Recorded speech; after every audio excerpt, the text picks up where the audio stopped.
মক্কাতে সেই সময় আমার নবী যখন এসেছিলেন সেই সময় অনেক আল্লাহ তাআলা আমার নবীর ওসিলাতে আমার নবী আসার আগমনের কারণে অনেক যত সন্তান যত জন্ম নিয়েছিলেন মক্কাতে সব বেটা ছেলে হয়েছিল। সামনে মক্কা থেকে 80 থেকে 85 কিলোমিটার কিংবা 100 কিলোমিটার দূরত্ব হবে তায়েফ শহর। যেই তায়েফ শহরে মানুষের খুব অভাব, খুব কষ্ট, এত অভাব যে ছাগল চড়িয়ে তারা খাবার খেতেন। কিন্তু এমন অবস্থা একটা সময় চলে আসলো যে গাছপালা রৌদ্রের তাপে উত্তপ্ত গরমের কারণে গাছপালা সব শুকিয়ে গিয়েছে। একটা কোনো ঘাস নাই যে ঘাস খাবে, যে কোনো ঘাস, কারণ যদি পানি বর্ষা হয় তাহলে গেলে গাছ থেকে ঘাস উৎপাদন হবে, কিন্তু সব শুকিয়ে গিয়েছে। মা আমেনা দো জাহানের বাদশা কলেজার টুকরা সন্তান যে এসেছে এই খবরে তায়েফ শহরে কিন্তু ছিল না জানা তাদের। ওই তায়েফ শহরের লোকের এত অভাব, এত অভাব যে ছাগলের বাচ্চাদেরকে, ছাগলগুলোকে যে ঘাস খাওয়াবে সেটাও পাচ্ছে না, যার জন্য ছাগলের দুধগুলো আর দুধ হচ্ছে না। বড় অভাব পড়ে গেল।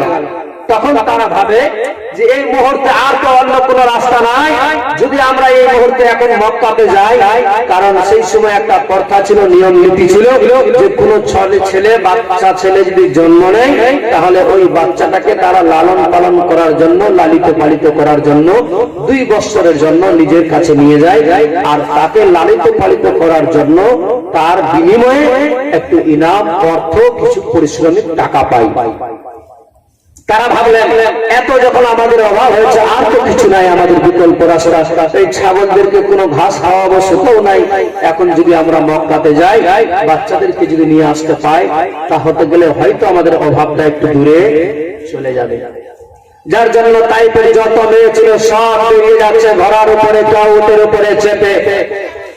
সেই জায়গাতে একটা হালেমা সাদিয়া দায় হালেমা, যার নাম, যার স্বামীর নাম ছিল হারিস।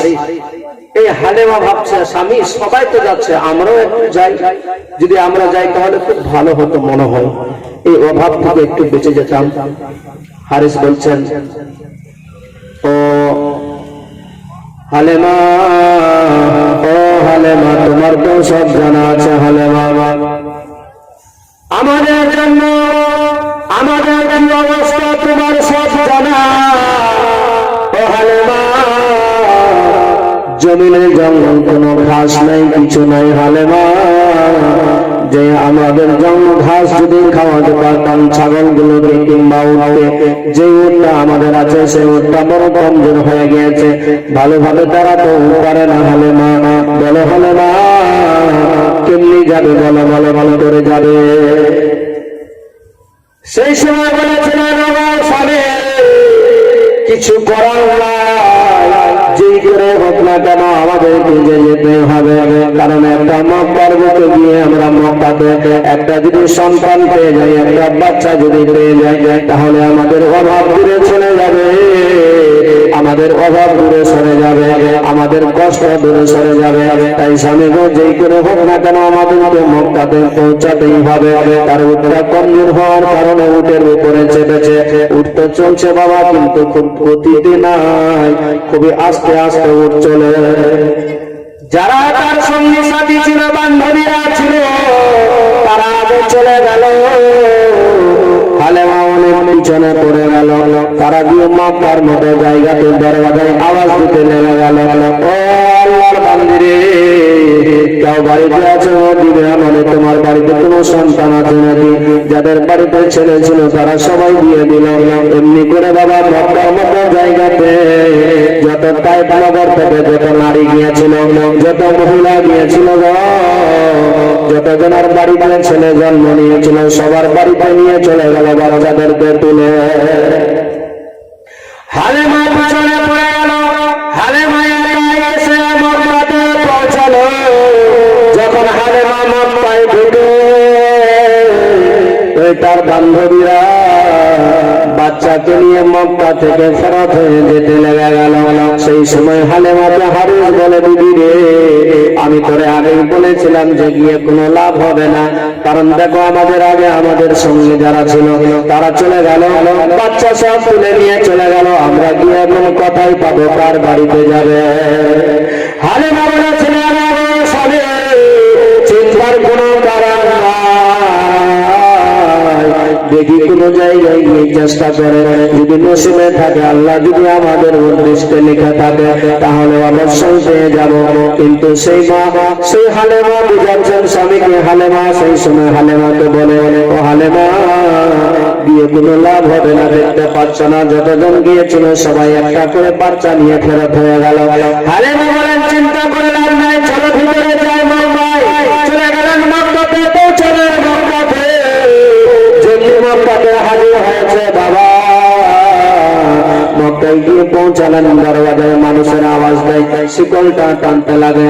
ও মা বোনেরা মন দিয়ে শুনুন, যেমন আমার নবীর জিন্দেগানি কেটেছিল, বাল্যকালে আমার নবী কেমন করে আমার মা আমেনা কষ্ট করেছিল, নিজের সন্তানকে, নিজের কলেজার টুকরো সন্তানকে নিজের কোল থেকে খালি করে দিল, কেমন করে যারা যন্ত্রণা সহ্য করেছিল। ও মায়েরা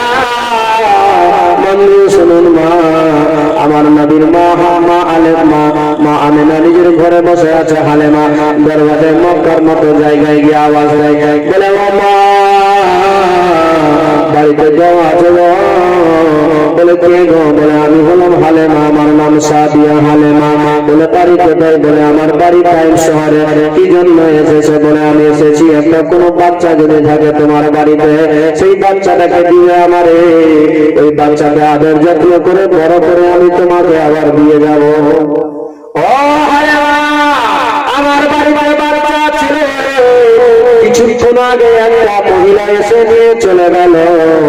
হারেস বলে যেত আমি আগেই বলেছি কাউ বাড়িতে গিয়ে পাবে না। ফেরত চলে গেলেন অন্য বাড়িতে, দরবারে আওয়াজ দেয় টক টক টক টক করে, বলে মা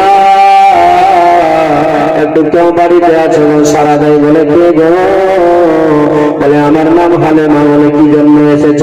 যদি তোমার বাড়িতে কোনো বাচ্চা থাকে দিবে আমারে। ছিল হালেমা, আমি দিয়ে দিলাম। এমনি করে সবার বাড়িতে পৌঁছায়, যার বাড়িতে যায় সবাই একই কথাই বলে, আমার বাচ্চা ছিল কিন্তু নিয়ে চলে গেল। সবাই একই উত্তর দেয়। বলতে বলতে মক্কার মতো জায়গাতে যত বাড়ি ছিল বাবা সবার দরওয়াজায় গিয়ে আওয়াজ দিল, কিন্তু গিয়ে কোনো লাভ হলো না। শেষ মুহূর্তে কাবা খানার পাশে এসে দরওয়া হাত দুটি উত্তোলন করে বলে, আল্লাহ গো মাওলা তাআলা, আমার কত অভাব তোমার তো সব জানা। কষ্টে জীবন কাটে, বাচ্চাদেরকে আমি কোনো খাবার দিতে পারি না, আমি নিজে না খাওয়ার জন্য আমার স্কুলের মধ্যে দুধ নাই, যে দুধ আমি বাচ্চাদেরকে পান করাবো। তবে আল্লাহ আজকে আমি যার জন্য এসেছিলাম এই জায়গাতে, প্রত্যেক দরওয়াজায় গিয়ে পৌঁছালাম, কেউ দিল না আমার, সবার বাড়ি থেকে নিয়ে চলে গেল বাচ্চাকে।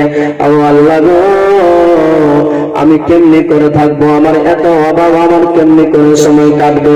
এই দোয়া করতে আছে আল্লাহ বারবার করে ওদের নয়নে কাঁদে। ইন্দিন টাইমে আমার নবীর দাদু আব্দুল মুত্তালিবের নজর পড়ে গেল।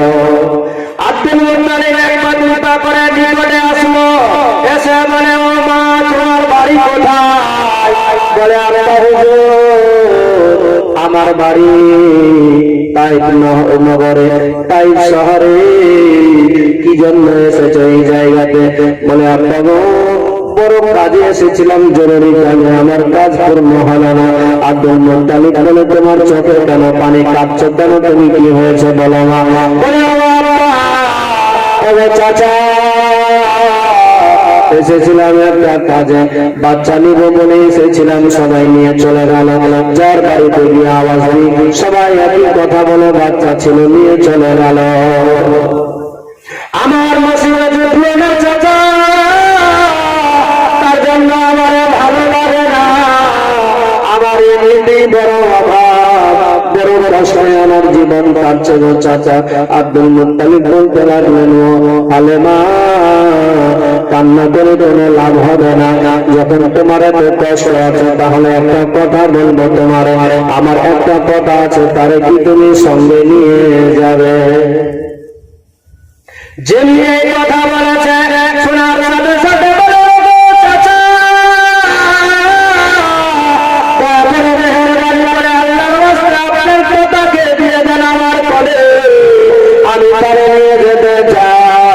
আমি তার সঙ্গী বানাতে চাই, আমি তাকে নিয়ে যেতে চাই। আব্দুল মুত্তালিব বলতে লাগলেন, মারে আমি জানি তুমি যখন বলছ নিয়ে যাবো তোমারে, কিন্তু আমার মন বলে তুমি হয়তো নিয়ে যেতে চাইবে না। না চাচা, মক্কার মতো জায়গাতে যতগুলো বাড়ি ছিল সবগুলো বাড়িতে গিয়ে পৌঁছালাম, সবার দরজায় আওয়াজ দিলাম, কেউ দিল না, সবার দরবার থেকে ফেরত চলে আসলাম। লাভ হলো না, হলো না। আজকে আপনার বাড়িতে যদি থাকে তাহলে যেই থাক না কেন আমি তাকে নিয়ে যেতে চাই। আমি আজকের দিনে খালি হাতে ফেরত হয়ে যাব না, খালি হযরত মা আমিনার বাড়িতে আব্দুল মুত্তালিব সঙ্গে করে হালেমাকে নিয়ে চলে গেলেন বাড়িতে। দরজার সামনে ডাক দিয়েছে, বৌমারে, ও বৌমা, মারে একটু দরজা খুলে দে তাড়াতাড়ি করে। এই দেখ না আমি তাকে নিয়ে এসেছি তো বাড়িতে। যেমনি বলেছে মা আমিনা দরজা খুলে দিয়েছে। দরজা খোলার সাথে সাথে দেখতে পাই যেন একটা মেয়ে, একটা নারী দাঁড়িয়ে গিয়েছে আমার দরজার সামনে। কে তুমি গো? বলে আমার বাড়ি তাইফ শহরে, এসেছি এই জায়গাতে ছেলে বাচ্চাদেরকে নিয়ে যাবো বলে। সব মক্কার মতো জায়গায় সবার কাছে গেলাম, কেউ আমার দিল না, কারো বাড়িতে পাওয়া গেল না। যাদের কাছে গিয়েছি সবাই একটাই কথা বলে নিয়ে চলে গেল, ছিল বাচ্চা কিন্তু আর না। মা আমিনা সেই সময় হালেমার দিকে তাকায় আর চোখ দিয়ে যেন কষ্ট করে পানি পেয়ে যায়। আমার নবীর মা যেমনি দেখে হালেমা বলে, আমিনা, ও হালেমা, কেন কাঁদছো তুমি? চোখের পানি কেন? তোমার চোখে কেন পানি? কি হয়েছে হালেমা বলো? আমিনা বলো, কেন কাঁদছো তুমি? সেই সময় আমার নবীর মা আমিনা বলেছিলেন, ও হালেমা রে, এমনি করে আমার দরজার সামনে যত নারী পাই পেয়েছিল সবাই এসেছে আমার দরজাতে আওয়াজ দিয়েছে, আমার কাছে আমার সঙ্গে কথা বলেছে। আর একটা কথা জানার সাথে সাথে আমার বাচ্চাকে কেউ নিয়ে গেল না, সবাই খালি হাতে ফেরত চলে গিয়েছে। ও হালেমা, আমি জানি তুমিও আমার সন্তানকে নিয়ে যাবে না, তুমি আজকে আমার কলেজার টুকরা ছেলেটাকে নিয়ে যাবে না, এটা আমার ভালোভাবে জানা। কারণ তাই বাইরে যত মেয়ে এসেছে কেউ নিয়ে গেল না আমার ছেলেকে, আবার তুমি কেমনি করে নিয়ে যাবে? আমিনার সামনে বলতে লাগলেন, হালেমা বলে বলো, কেন গো ও বোন, কেন নিয়ে গেল না? কারণটা কি আছে? কি জন্য নিয়ে যাবে না? আমিও নিয়ে যেতে চাই। বলে, ও হালেমা, তুমিও নিয়ে যেতে চাইবে না?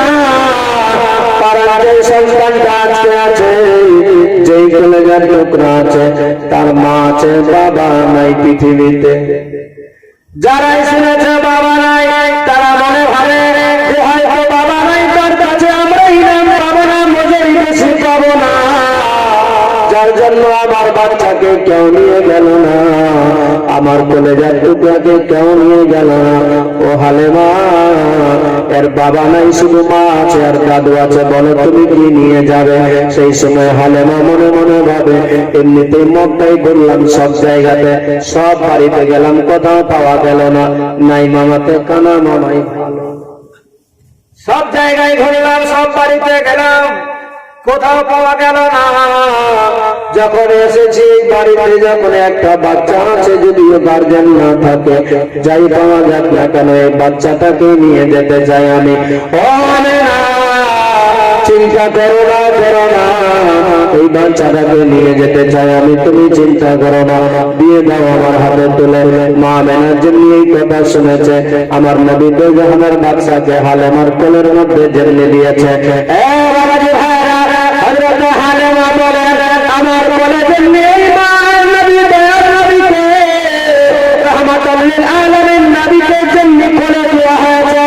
দেওয়ার সাথে সাথে হালেমা বলে, যেন আমার শরীরটাতে যেমনি কারেন্টের তারে যদি হাত দেওয়া যায়, যেমনি একটু শর্ট ঝাঁকা মেরে দেয়, সেইভাবে আমি হালেমা বলেন আমি যেমনি আমার নবীকে, যেমনি দুধনের বাচ্চাকে, আমেনার ছেলেকে যেমনি নিয়েছি আমি কোলে, নেওয়ার সাথে সাথে যেন আমার শরীরের মধ্যে একটা ঝাঁকা শর্ট লেগে গেল। সাথে সাথে আবার দেখছি সেকেন্ডের মধ্যে যে শরীরটা আমার বন্ধ হয়ে গিয়েছিল, সেই শরীরটা যেন আমার ভরপুর তাজা হয়ে গেল। যে শরীরটা অসুস্থ হয়েছিল সেই শরীরটা আমার সুস্থ হয়ে গেল। হালেমা আরো বলে যে স্তন থেকে আমি বাচ্চাদেরকে দুধ পান করাতে পারতাম না, আমি যেন দেখি যেমনি আমার নবীকে নিয়েছে, মা আমেনার সন্তানকে নিয়েছে, সাথে সাথে হালেমা দেখছে নিজের স্তন থেকে যেন দুধ বয়ে যাচ্ছে। আমার নবীর কেমন বরকত ছিলেন, আমার নবীর কেমন ওসিলা ছিলেন, আল্লাহ তাআলা কেমন করে দিয়েছিলেন আমার নবীকে পাওয়ার। আমার নবীকে যেমনি কোলে নিয়েছে, নেওয়ার সাথে সাথে আল্লাহ তাআলা ওই হালেমাকে সুস্থ করে দিয়েছে। হালেমা বুঝতে পেরে গেল, আরে বাবা, আমি এই জন্য ঘুরে বেড়াচ্ছিলাম মক্কাতে, আমি যেটা পেয়েছি তাতে একটা বিশাল বড় রত্ন পেয়ে গিয়েছি। বলবে না, যে হালেমা অসুস্থ হয়েছিল, নিজের বাচ্চাকে দুধ পান করাবে, তার শরীরে এত অসুস্থ হয়েছে, শরীরে স্তরের মধ্যে দুধ না। হালেমা বলে যে আমার নবীকে নেওয়ার সাথে সাথে শরীরটা আরো তাজা হয়ে গেল, এত সুস্থ হয়ে গেল যে তার স্তন থেকে দুধ বয়ে যাচ্ছে। আমার শুধু তাই নয়, আমার নবীজি এতগুলো নারী আসলো, এতজন কোলে নিল, নিয়েছে কোলে, কিন্তু যেমনি জেনেছে তার বাবা নাই বেঁচে, কোল থেকে ফেরত দিয়ে দিয়েছে। কিন্তু আমার নবী কারোর দিকে একবারও তাকিয়ে দেখেনি, চোখ খুলেনি। কিন্তু হালেমা যখন নিয়েছে, নেওয়ার সাথে সাথে কোলে যেমনি নিয়েছে, আমার নবী হালেমার দিকে তাকিয়ে মুচকি হাসছে। বলুন সুবহানাল্লাহ।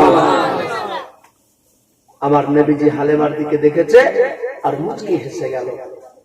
সেই সময় ওই হালেমা নিজের স্তনে মুখ লাগালেন, আমার নবীজিকে দুগ্ধ পান করালেন, একটা স্তনে পান করলেন, দ্বিতীয়টাতে দিলে আমার নবীজি পান করে নেয়। এই মুসলমান, আজকে যারা নবীর শান মান নিয়ে ভাবো, দেখো ইনসাফদার কেমন আমার নবী ছিল, যে জন্ম হওয়ার সাথে সাথে অন্যর হককে নিয়ে ভাবে যে আমার দুধ ভাই আছে, আমি যদি এই স্তন দুধ পান করে অপর স্তনে মুখ লাগাই, তাহলে আমার দুধ ভাই দুধ পান করতে পাবে না। যার জন্য একটাতেই মুখ লাগালো, দ্বিতীয়টাতে লাগালো না। কেমন ইনসাফ ছিল আমার নবী, কেমন আমার নবী ছিল, আমাদেরকে একবার ভাবা দরকার। শুধু খালি একটু নিজে নিজে ভাবুন যে আল্লাহ আমার নবীকে কেমন বানিয়েছিল, তখনই আপনার কাছে সব মাসলা হাল হয়ে যাবে। আল্লাহ আপনাকে বোঝার শক্তি দিয়েছে, মেধা ব্রেন দিয়েছে, আপনি একটু ভাবুন, বুঝুন, তাহলে অবশ্যই সবকিছু বুঝতে পেরে যাবে। বাবাজি ভাই, আমার নবী মা আমিনার কাছ থেকে হালেমার কাছে গিয়েছে, হালেমা কোলে নিয়েছে। কোলে নেওয়ার সাথে সাথে হালেমা বলছেন, ও আমেনা, চিন্তা করো না, যেই তোমার স্বামী থাক আর না থাক, তুমি কিছু দিতে পারো আর না পারো, তবে আমি যে নিয়েছি আমি নিয়ে যাব, তোমার যা মনে যাবে তাই দিবে, তাতে আমার কোনো বাধা নাই। এ বাবা, আমার নবীর যে আগমন হয়েছিল, আরো একটা কথা বলি। আমার নবীর চাচা আবু লাহাব, কি নাম? আবু লাহাব, যাকে আবুল হাকাম বলা হতো, আবুল হাকাম বলা হতো, বুদ্ধির রাজা, বিশাল বড় বুদ্ধি, অতিরিক্ত পণ্ডিত ছিল। কিন্তু বেশি পণ্ডিত হওয়া ভালো না, বেশি পণ্ডিত হওয়া ভালো না। বেশি পণ্ডিত হয়ে গেলে আবার এমন হবে যে লাস্টের দিকে সে একবারে নিচে নেমে যাবে। এই জন্য দেখেন না, যত ধরনের প্রশ্ন, বেশি শিক্ষিত হয়ে গেলে যা হয়, আপনি বাংলা বই পড়ে সব বুঝতে পারবেন না, হাদিস কোরআন পড়তে হবে। যদি বাংলা দু চারটা বই পড়ে যদি সব পাওয়া যায় তাহলে মৌলবি হওয়ার দরকার ছিল না। আর আল্লাহ তাআলা সবাইকে মৌলবিও বানায়নি। পৃথিবীতে এত কোটি কোটি মানুষ আছে, তার মধ্যে থেকে বেছে বেছে যাকে দিয়ে দিনের প্রচার করাবে তাদেরকে আল্লাহ মৌলানা বানিয়েছে, তাই না? বানাতে তো অনেকে পারতো না, অনেককেই, কিন্তু তা করেছে কি? এবার যদি বলা যায় যে আমি দু চারটা বাংলা বই পড়ে যে ভাববো যে মৌলানা থেকে আমি বেশি বুঝি, তা কি হবে? না। অতএব মৌলানা যেটা বললো ওটা ভাবতে হবে, একটু বুঝার চেষ্টা করতে হবে, সেটা মেনে চলার চেষ্টা করতে হবে। মৌলানা কি দরকার আছে যে আপনার সঙ্গে কোনো দুশ্মনী আছে? কিচ্ছু নাই। উনি চাচ্ছে যে মানুষকে সঠিক পথে সঠিক মতে যেন চলাতে পারে, মানুষ যেন পথভ্রষ্ট না হয়ে যায়।